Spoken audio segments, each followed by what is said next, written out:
Ah, you took your time. Blessed be.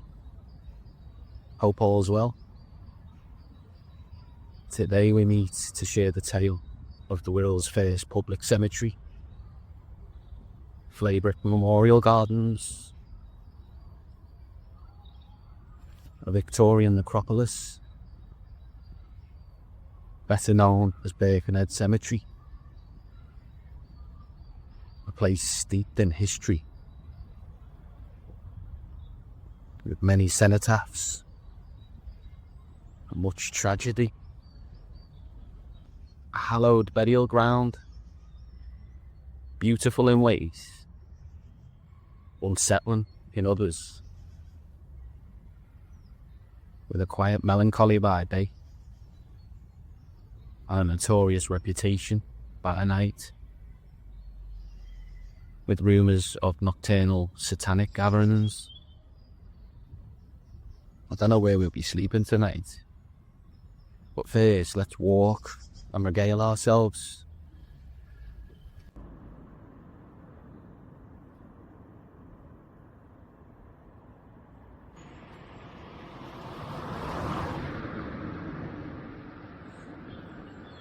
The Wirral is a peninsula in northwest England, and Flaybrick sits inland on northeast Wirral.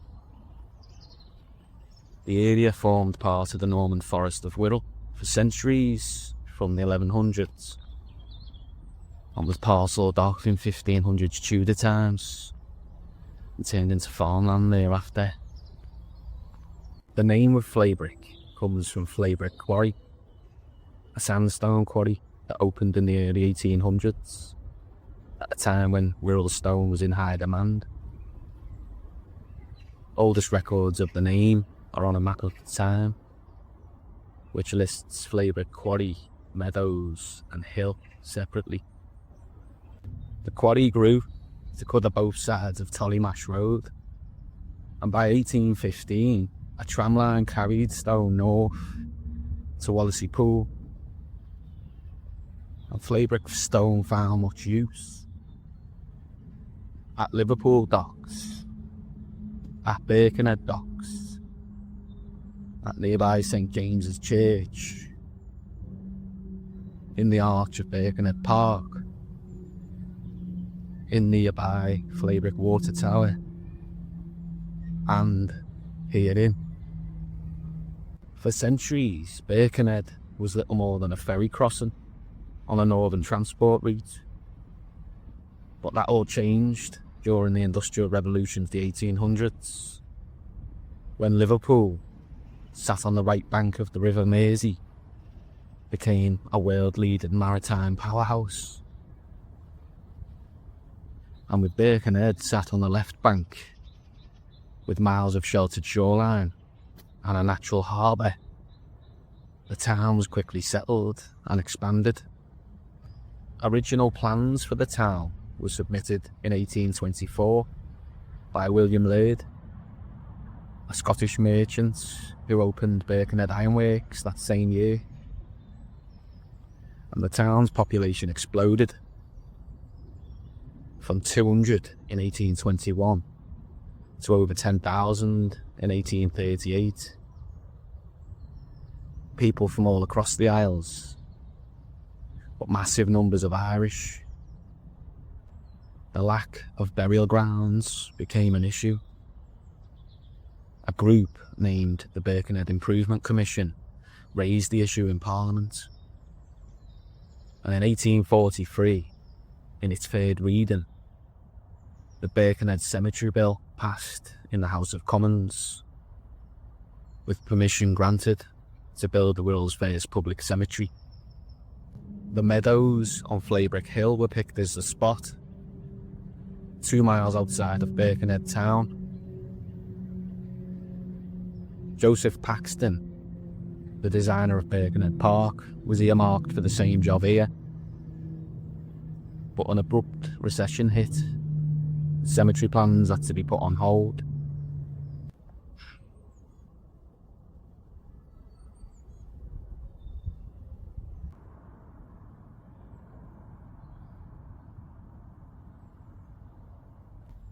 Meanwhile, in 1850, local magistrates railed against what they termed Catholic encroachment.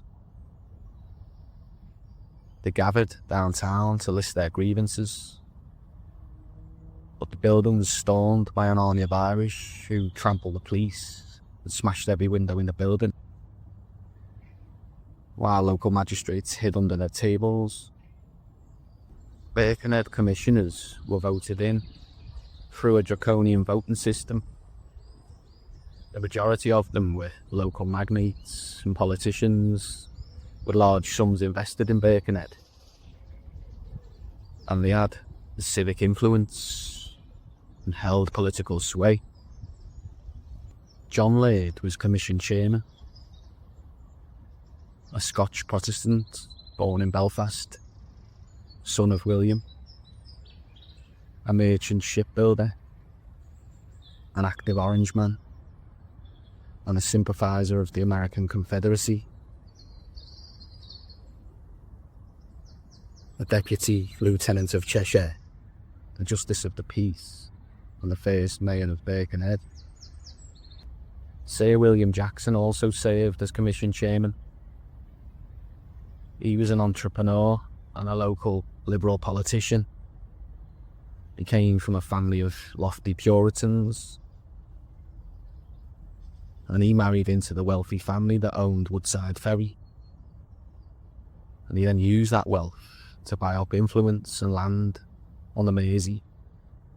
Joseph Mallaby was commission clerk, and he held investments in both Liverpool and Birkenhead docks. Isaac Holmes was Liverpool city councillor. Said that there was one Catholic commissioner, but I couldn't find a name.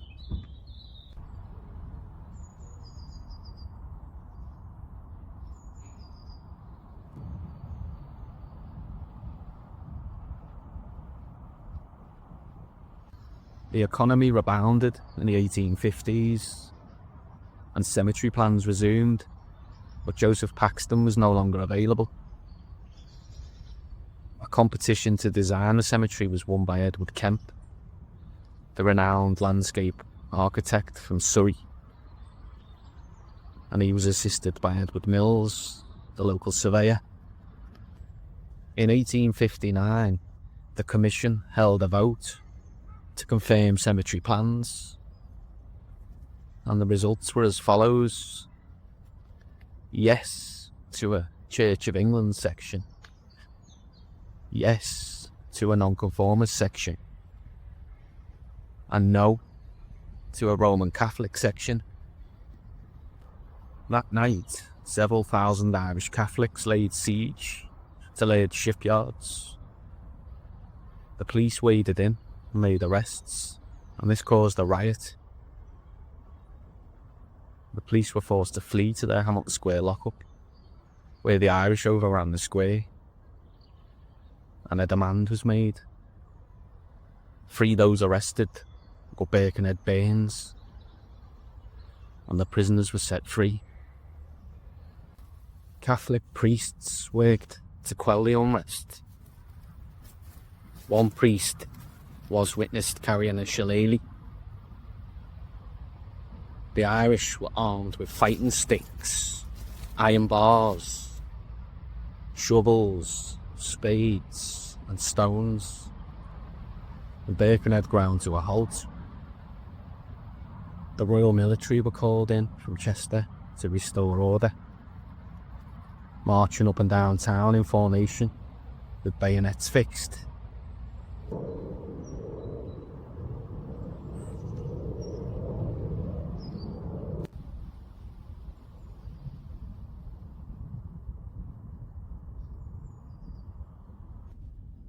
Birkenhead Cemetery had its grand opening on the 30th of May 1864, with sections incorporated into the rocky landscape,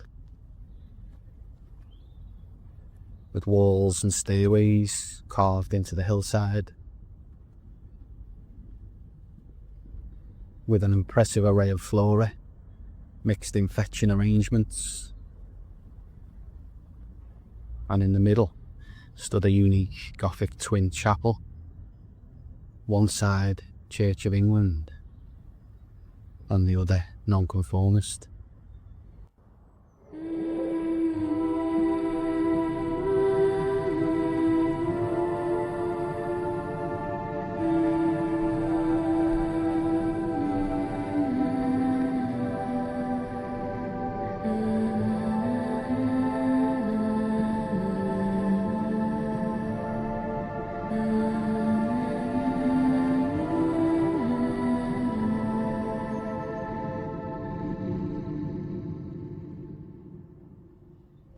Where to begin?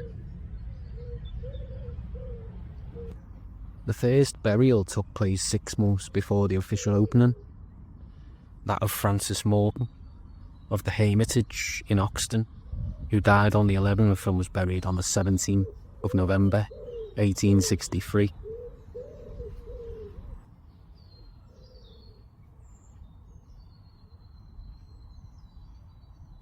The oldest person by birth that I know is James Rimmer, who was born in 1784.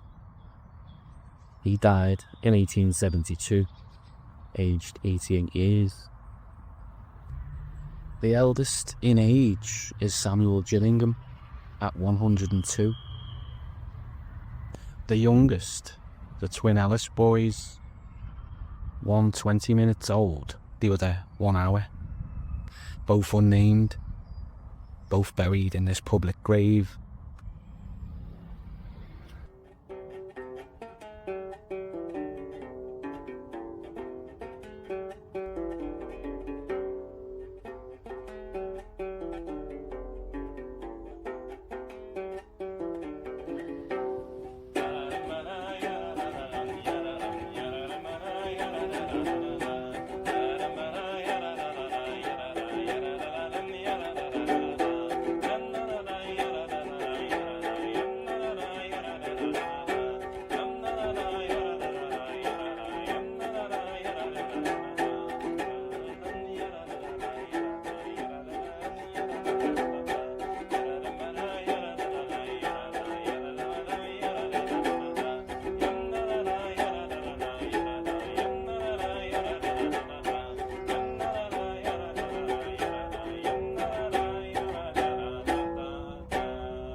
Sir William Jackson installed a grand tomb where he rests with his family.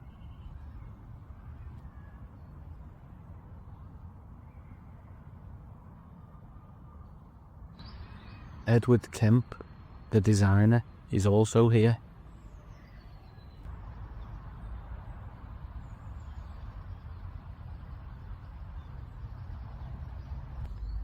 The impressive laird vault once held 17 family members.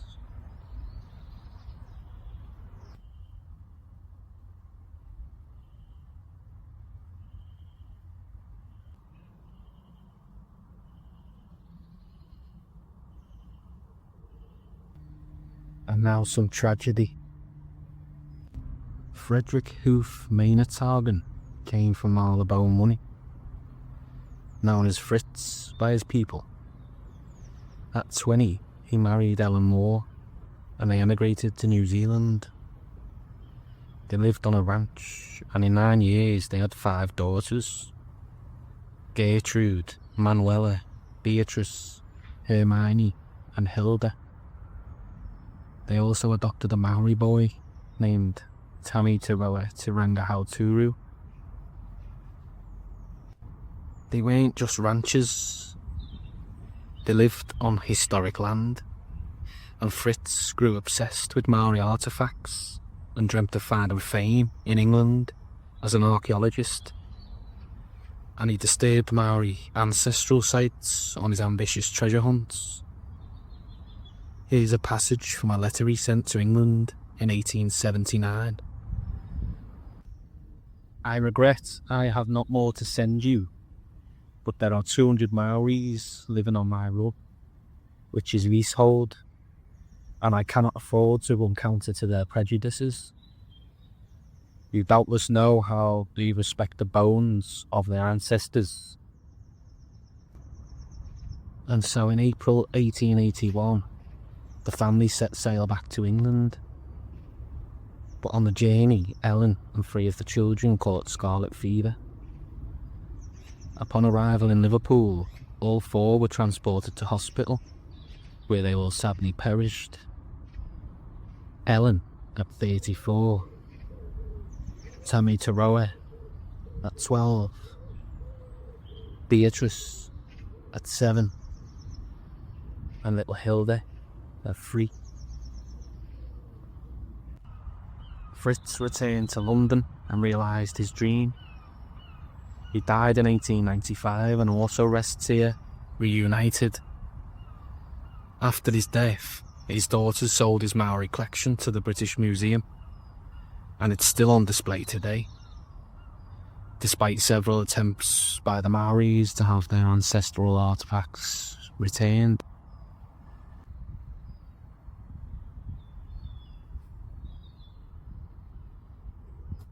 The quarry survived the Depression, but never returned to past glory.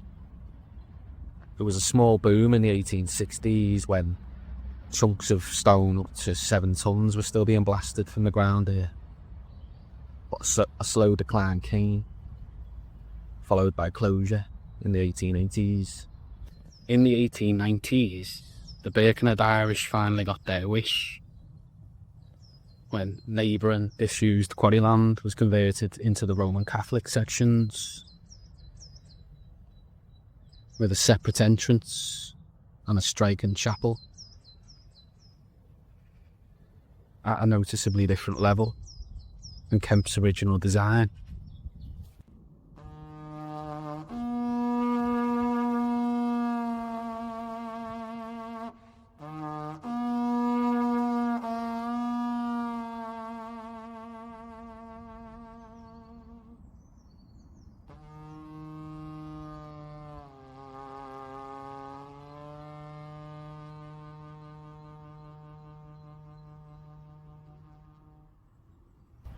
A religious and social unrest lingered in Birkenhead, Merseyside, into the 1900s. If it's a period of history that interests you, I'd recommend researching the Birkenhead Garibaldi riots of 1862, or the Liverpool General Transport Strike of 1911. And Birkenhead Cemetery was never short of new interments thereafter, with over 100,000 souls in over 10,000 plots. Some sections containing over 1,000 plots. The cemetery grew to reach 17 Church of England sections, 7 Nonconformist, and 7 Roman Catholic.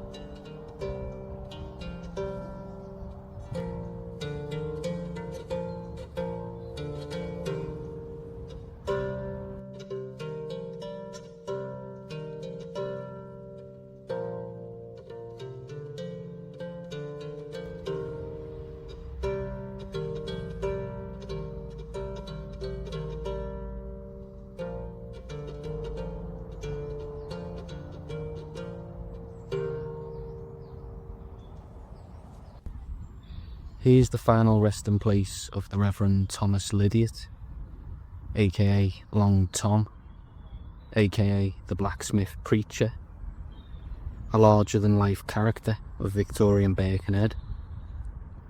Born in Terpawley in Cheshire in 1837, he came from a family of fervent Baptists.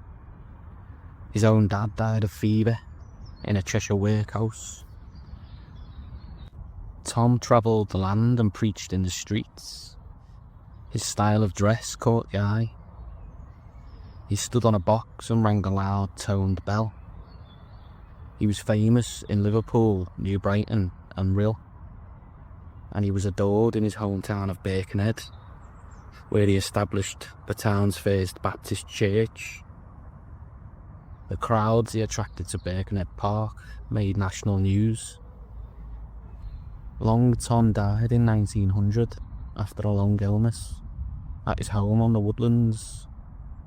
His funeral was attended by hundreds of people, including many clergymen and the mayor of Birkenhead.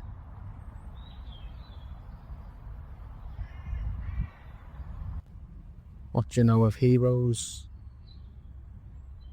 There's a countless number of them here. Here's a cenotaph for a man who gave his life for the Wirral. Richard James Tipton, born in Birkenhead in 1892, known as Dick by his people. He played football for Birkenhead School and rugby for Birkenhead Park. He was a cotton salesman before he joined the Royal Field Artillery. He then transferred to the Royal Flying Corps at the outbreak of World War I. His three brothers also served during the same war. In 1916, Dick was shot down and captured in Egypt by the Turks and imprisoned in the notorious Kastamonu in Asia Minor. He remained a POW for 15 months before his escape in August 1917. Him and two other Brits crossed the Black Sea in Russia, endured true hardship and overcame crazy odds on a 49-day trek to freedom. On his return to England, he met King George VI. The upper classes loved Dick's tale. He returned home to Austin and was offered 3 months' leave, which he refused and resumed hostilities. He was captain of the 40th Squadron, a fearsome bomber and fighter unit on the Western Front, performing aerial acrobatics, spitting death. On the 9th of March 1918, whilst on patrol, Dick was ambushed by a fleet of German Fokkers. Shot from behind, he suffered horrific leg wounds. A dogfight ensued, and he downed one Fokker and managed to escape. He flew over 8 miles back to base and landed, and collapsed on the runway. He never regained consciousness and died 3 days later. In a letter to his parents, Lieutenant Colonel J.P. Reynolds wrote, "Of all the young men I have had to do with in my busy life, Dick stands out as one whose personal magnetism has affected me most. It is seldom that one finds in one person so many high qualities as those with which he was endowed." And Lieutenant Colonel C.T. McLean wrote, "Your son had not been with us very long, but was already looked upon as one of our most gallant officers, and his death is a great shock both to the squadron and his many friends in the wing. I am enclosing part of a report sent to me by some RA officers about his very gallant conduct when he landed, very badly wounded." Dick was 25 years old. This memorial is only a cenotaph. Dick's mortal remains lay in a military cemetery somewhere in France.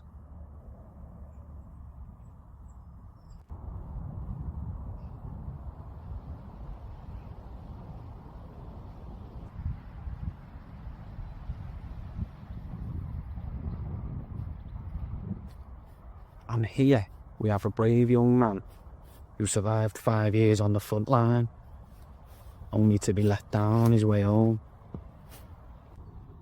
Mark Baird was born in Birkenhead in 1893, one of 8 military brothers. He spent time on all fronts, first in the Royal Cheshire Regiment, then the Royal Engineers. At war's end, he sought passage home got contracted pneumonia on the journey and died soon after reaching home. Here's the letter Mark's dad James wrote to the Birkenhead News. My son, Saka Mark Baird, left Wirral on January 20th, 1919, and after 72 hours exposure in open trucks, found himself only 20 miles away from his place of departure. After 5 days' travel, they arrived at Boulogne. Before leaving Boulogne, they were supposed to have an issue of food, but after waiting in a queue for 1.5 hours, they were shipped to Southampton foodless and starving. The ship was overpacked and the treatment disgraceful, the men being packed on the decks and exposed to the weather. They arrived at Southampton at 6:30 p.m. and were not landed until the next morning, meanwhile being exposed on the open decks without food or drink, barring the generosity of the steward, who provided tea at 5p a cup. My son arrived home on January 29th and has since died of pneumonia brought on by the exposure and starvation he had to endure. Before leaving Roubaix, he was classed as A1. Mark's funeral was conducted with full military honours. A detachment of Border and Cheshire regiments fired their rifles at the sky as his coffin was lowered.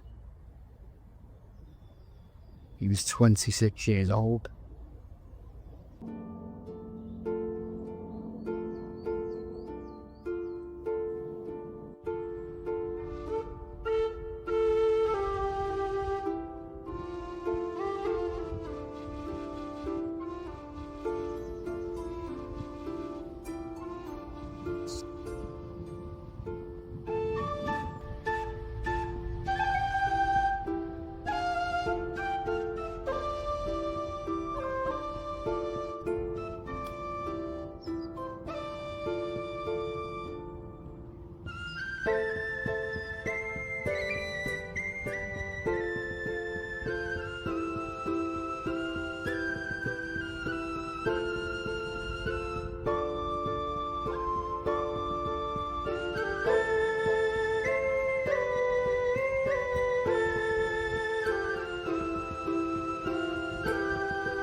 On the night of the 21st of December 1940, during the infamous Christmas Blitz of World War II, bombs were dropped on Birkenhead, with direct hits on civilians.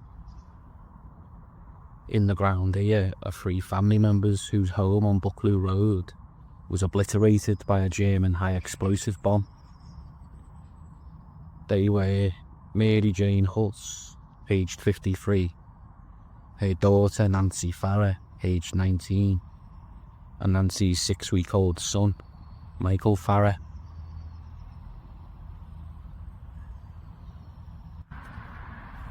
And here we have Mary Ann Mercer, born in Shropshire in 1883.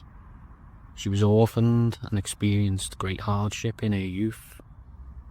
She worked as a nurse in her early adulthood and moved to the Liverpool dark side. She married, settled on the blessed Wirral, and moved into politics.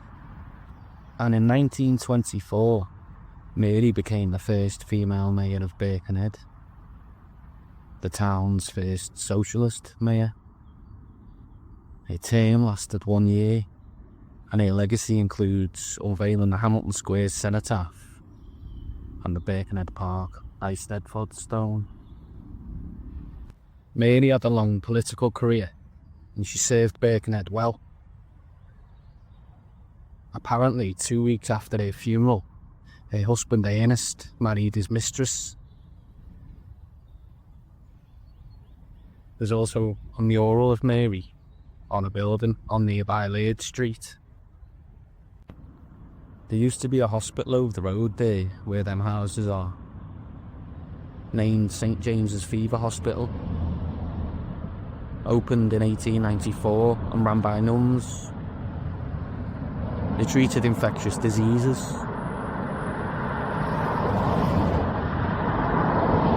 Scarlet fever, tuberculosis, typhoid fever, and venereal diseases. And there was a mortuary in the basement. Many in the cemetery took the last breath over there. The hospital closed in 1948. Some maniacs now live on the site.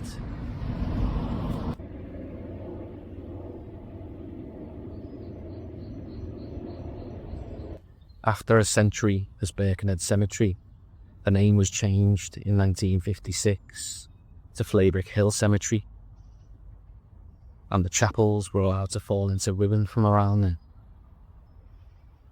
In 1971, the Roman Catholic chapel was demolished, and the twin chapel lost its roof in a fire.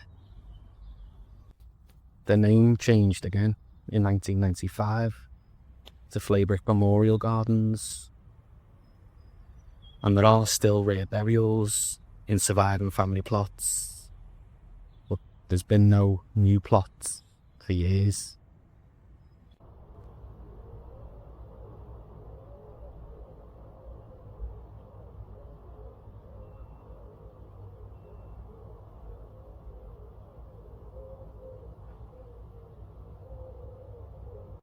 One eternity later.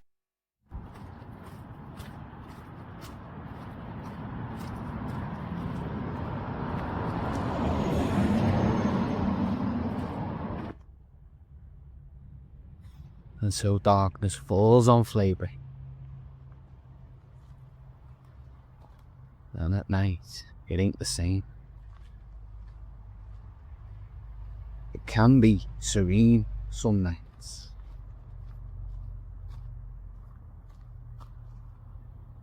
One night I came here, and there was a heaviness waiting for me inside the gates. I wandered around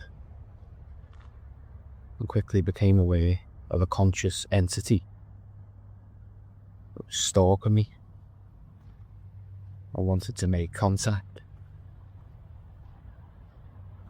A very unpleasant night. Just talking about it now is giving me goosebumps.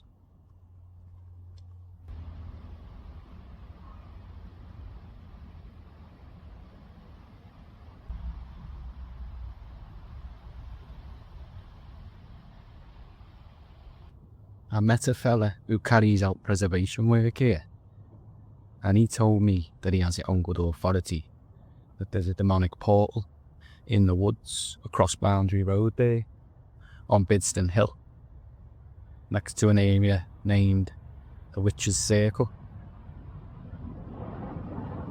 Less than half a mile away over there.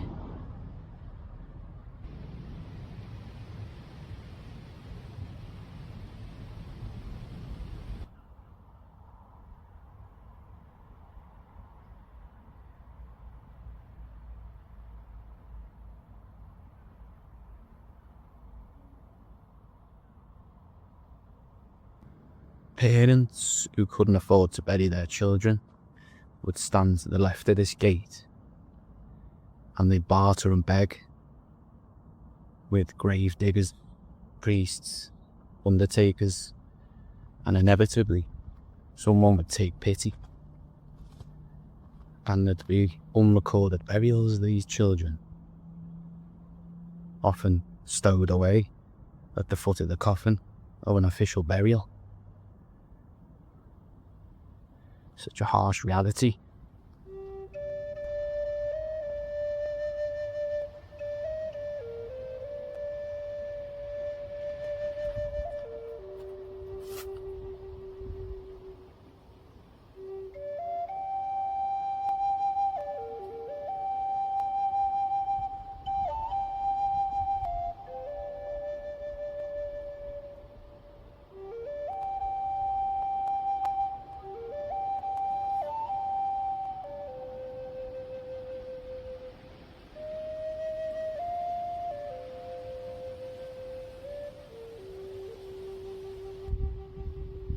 Here lay Mr. and Mrs. Steele. It's interesting that they name their home on Prenton Hill Thelema, as that's also the name of Aleister Crowley's occult system, which was popular at the time. Thelema is a Greek word that means desire or purpose.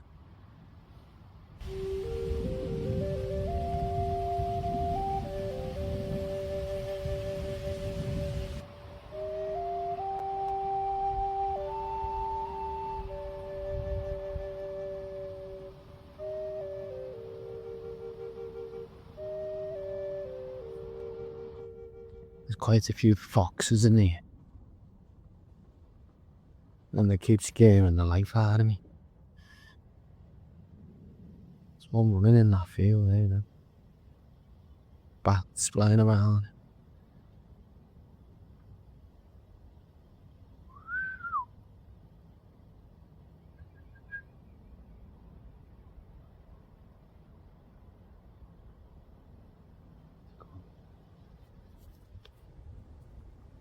Look at this darkness.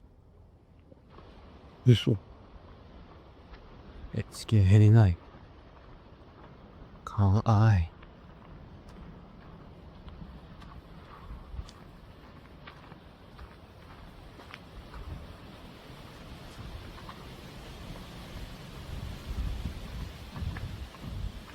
It's not too bad.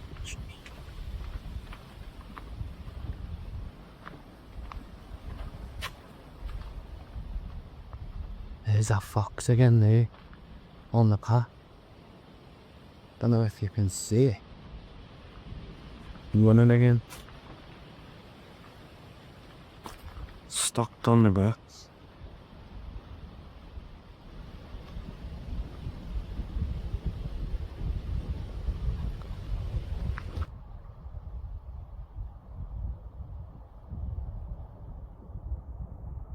There's also witness accounts of a female ghost clown, first reported in 1910.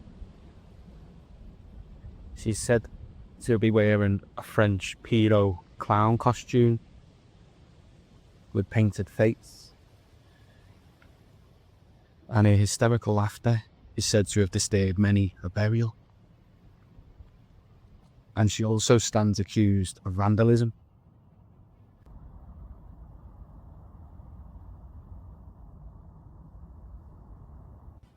She's said to hide in the wooded areas of the cemetery, and she likes to jump out on people and scare them.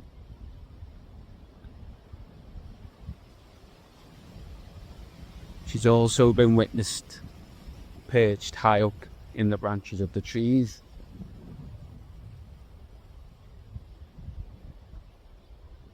Honestly, if I was walking around here and a clown jumped out the trees, yeah, I think I'd keel over.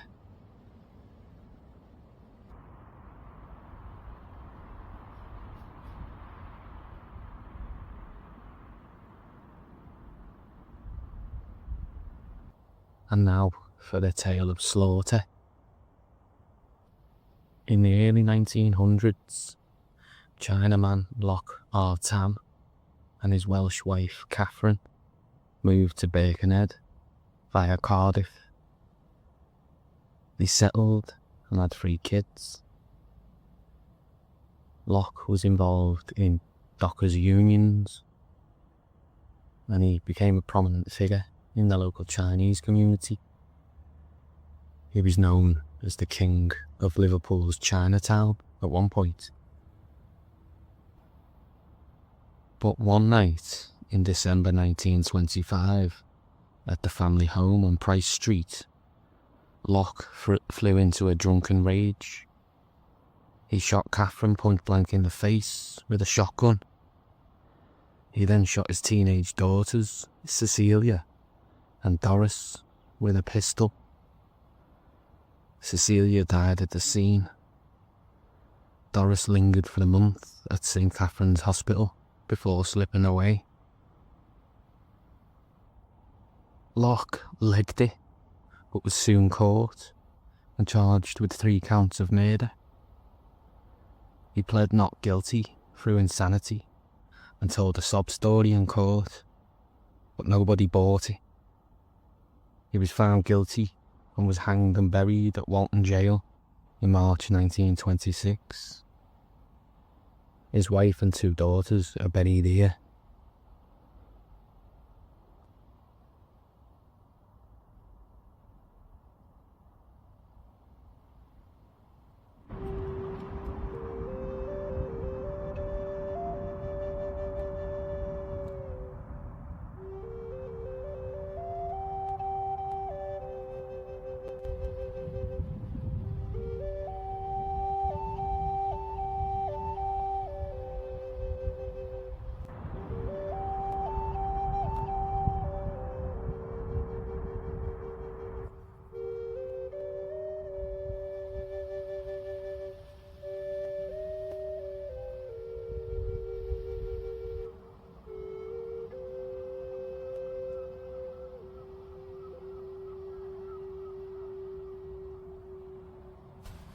Grave robberies were an issue right up into the 1940s.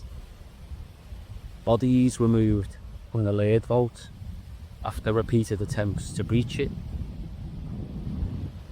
And in the 1980s, the burial vaults were left open and local kids used them as a hangout. The same happened here at the tomb of Canon Robert Chapman, a Catholic priest who was known as the King of Birkenhead. After repeated breaches, his body was disinterred and buried elsewhere.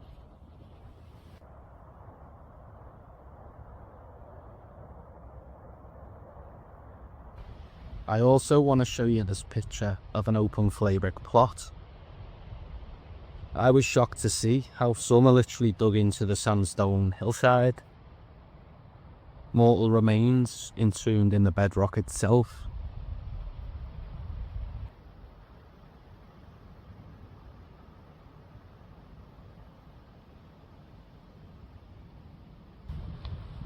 I considered camping here, where the Catholic chapel stood.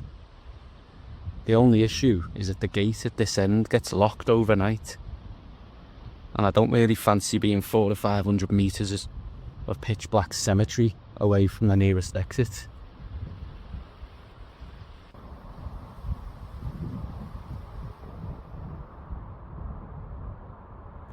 This area has some good tree cover to hide amongst.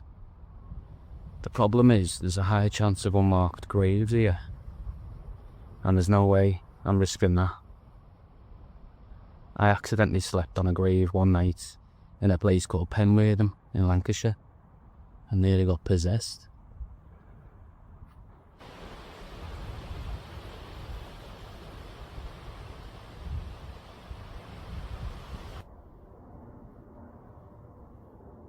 Lieutenant Colonel Wilfred Thomas Dodd, born in Birkenhead in 1887. He obtained a law degree and worked as a solicitor. He joined the TU and went on to graduate from Sandhurst, and he won medals in World War One, serving as commanding officer of the 4th Anti-Aircraft Divisional Signals. At war's end, he returned to law work. But in summer 1942, Wilfred was charged with fraudulent conversion. He apparently lied in court to affect the outcome of a serious case. Faced with the ruin of his reputation and career and a long custodial sentence, he pled not guilty. But a few weeks before his trial date, he took his own life at home on Shrewsbury Road. He was 55 years old. He left behind his wife and children. His death certificate reads, "Died from a traumatic rupture of the heart following self-inflicted bullet wound, whilst the balance of deceased's mind was disturbed at the time he shot himself."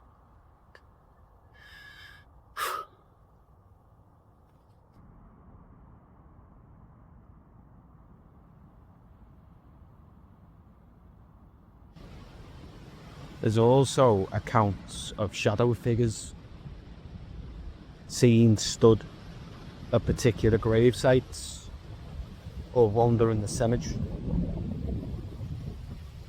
They've also been heard crying and wailing. The most recent report tells of a young couple who say that a black mass manifested and tried to corner them in the cemetery, and they fled in fear.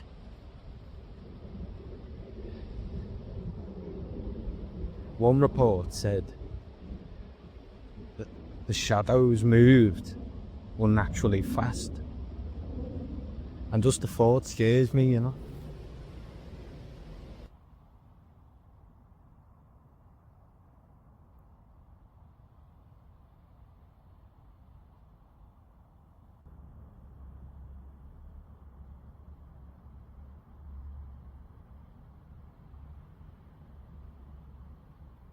And here we have a daughter of the Wirral who died far from home in suspicious circumstances.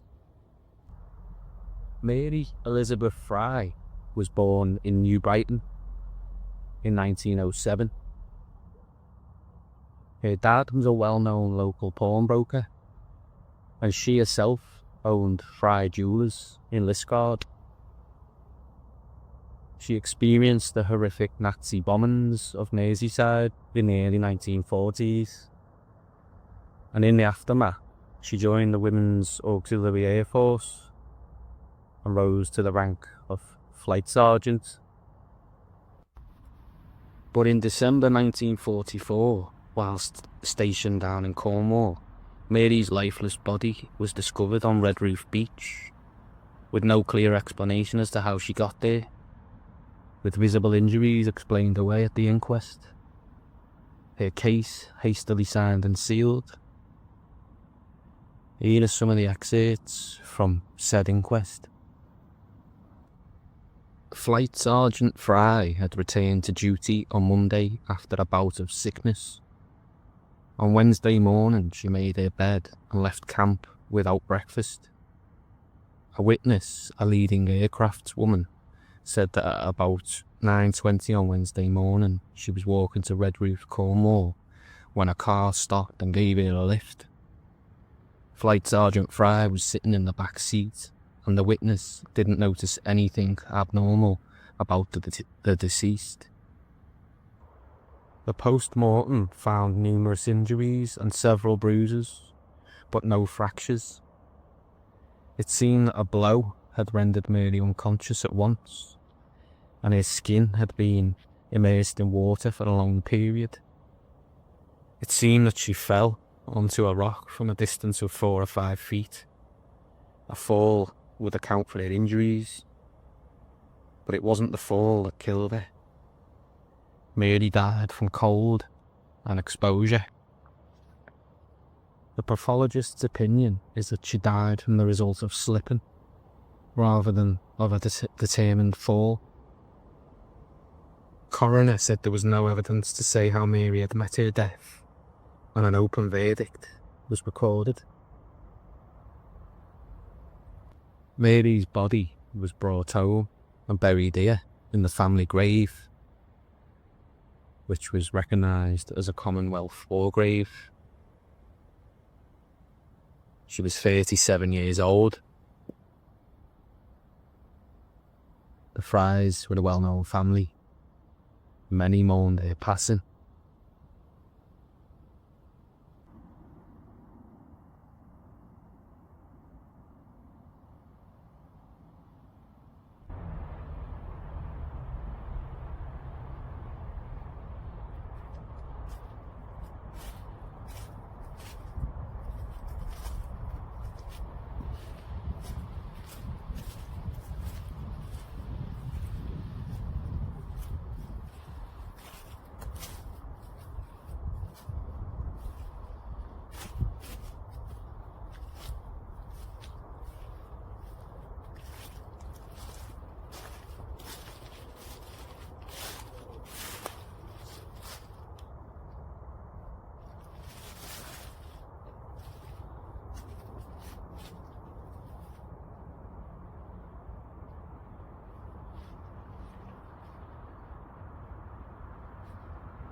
I feel a bit like Goldilocks.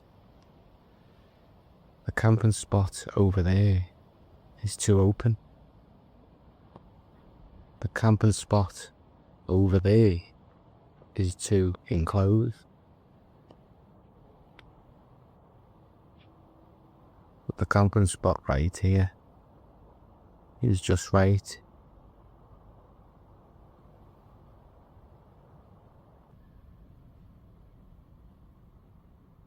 And so we're home for the night.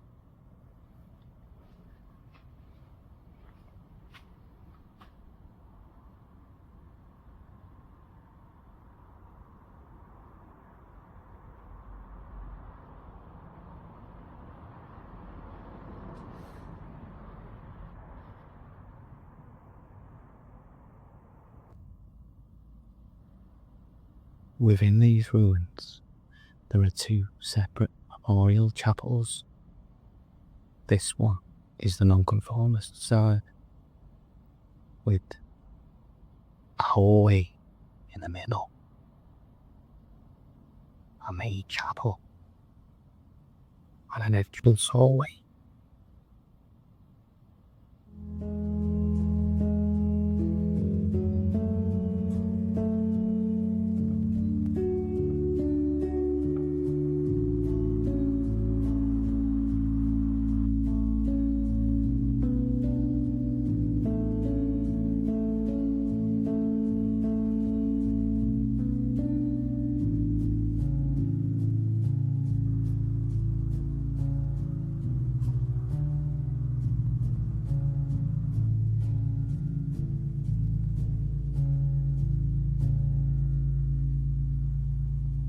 There used to be a cellar here underneath the nonconformist chapel, which could be accessed from the outside via an agreed gate on the boundary roadside, but they've been completely backfilled now.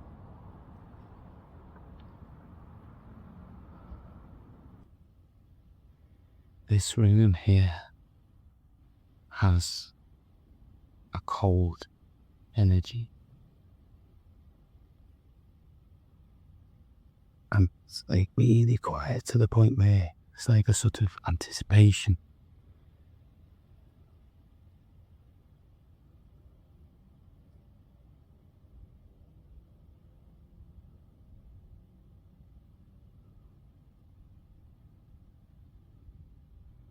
Spooky.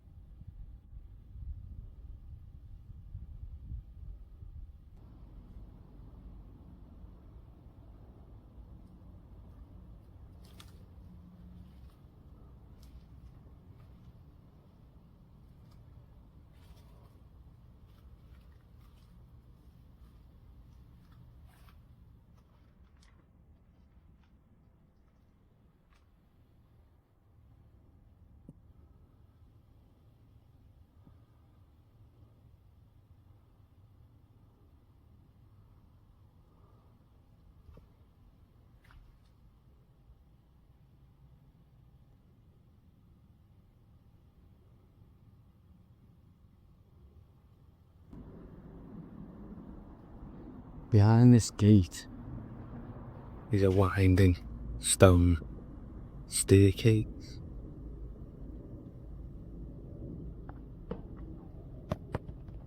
Which goes up to the clock tower.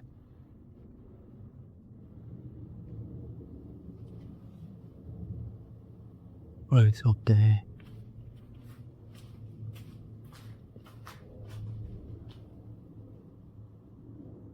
And it's pretty cool. Check out this picture of some Victorian folk standing on the scaffolding at the top of the original spire.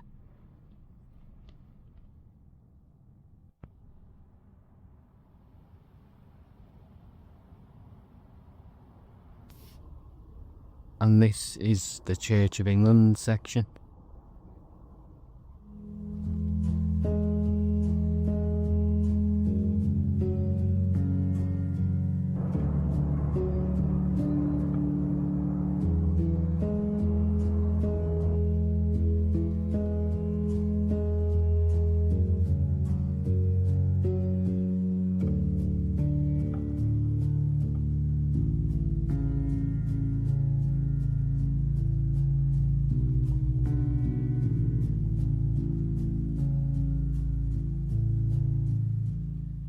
I've got a few pictures here to give an idea of how ruinous it became. The interior today is the cleanest it's been in years. I spoke to me woman briefly. I told her that I'd been whistling to draw bats in. She told me that a human whistle is too low frequency to attract bats, but whistling will draw in spirits. When it comes to spiritual protection, I like to leave no stone unturned. So I brought me little Bible along with me tonight.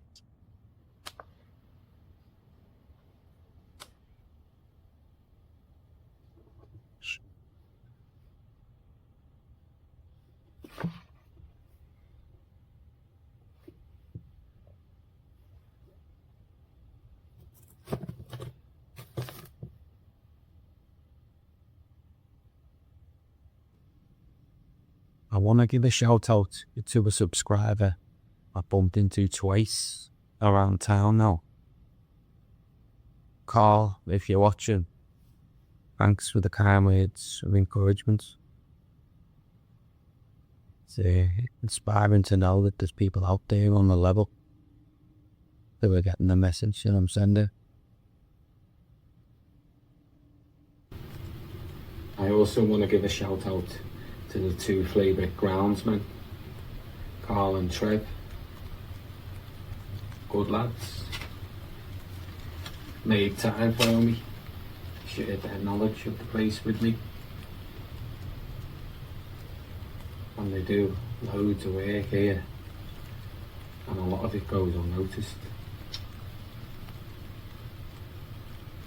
Constantly find them grafting somewhere on the ground. So thanks lads. I'll come and visit you soon.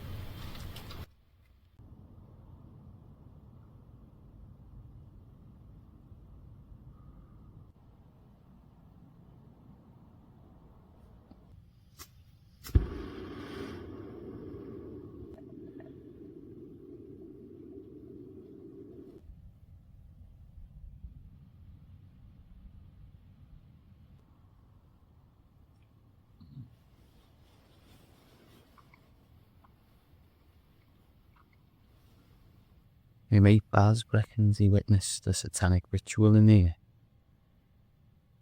at sunrise on the 6th of June 2006. 060606. A large group arrived in vehicles and massed in a particular section where they remained for 15 minutes before swiftly departing. Don't know what to make of that. Baz did the same thing to me one night when I was working security at Farfields in Neston. He told me the tale of the headless monk who wandered the fields at night and his lantern light could be seen for miles around. I was like Vane, how to stand by me for the rest of the shift.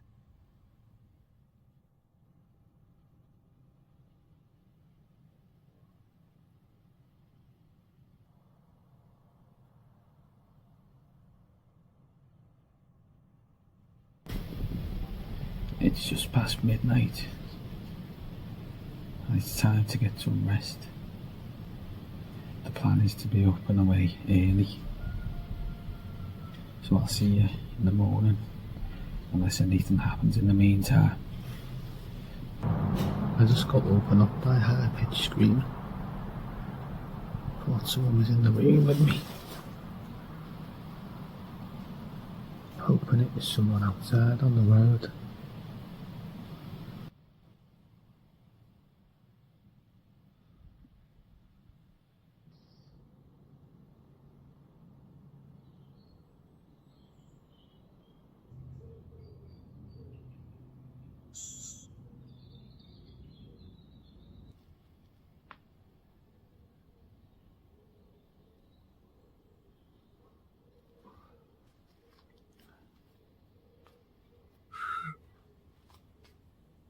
all in all, a quite peaceful night's sleep.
Listen, I'm off now.